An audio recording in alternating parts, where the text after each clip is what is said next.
Bugun sizlar bilan birga mazali pirojkilar tayyorlaymiz. Shunaqangi mazali bo'lib chiqadi. Yog'ini o'ziga shimmaydi. Albatta sizlar ham shu usulda tayyorlab ko'ringlar. Sizlarga ham yoqadi degan umiddaman. Souslarni solib, ishtaha bilan yeb qo'yganinglarni bilmay qolasizlar.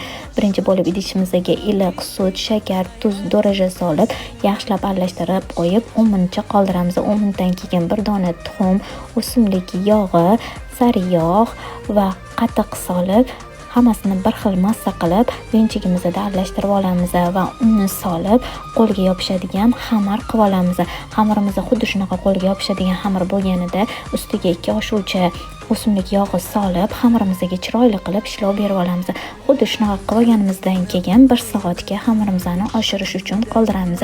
1 soatdan keyin xamirlarimizni ochib chiqqan xamirlarimizni kichkina qilib zuvalachalarga bo'lib olamiz. Chiroyli qilib zuvalachalar qilib olganimizdan keyin buni ham 15 minutga yana qoldiramiz.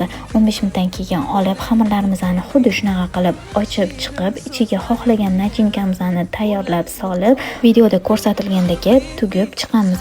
Tugagan pirojkilarimizni qizib turgan yog'imizga solib, o'rta olovda orqa oldini chiroyli qilib qizartirib olamiz. Hamma qizargan pirojkilarimizni salfetkaga olib, chiroyli qilib oila a'zolarimizga taqdim qilib, ularni duosini olishda davom etamiz. Sizlarga yoqqan bo'lsa, albatta tayyorlab ko'ringlar. Menga obuna bo'linglar, like bosishni unutmanglar. Kommentariy yozib qoldirsanglar juda ham xursand bo'lardim.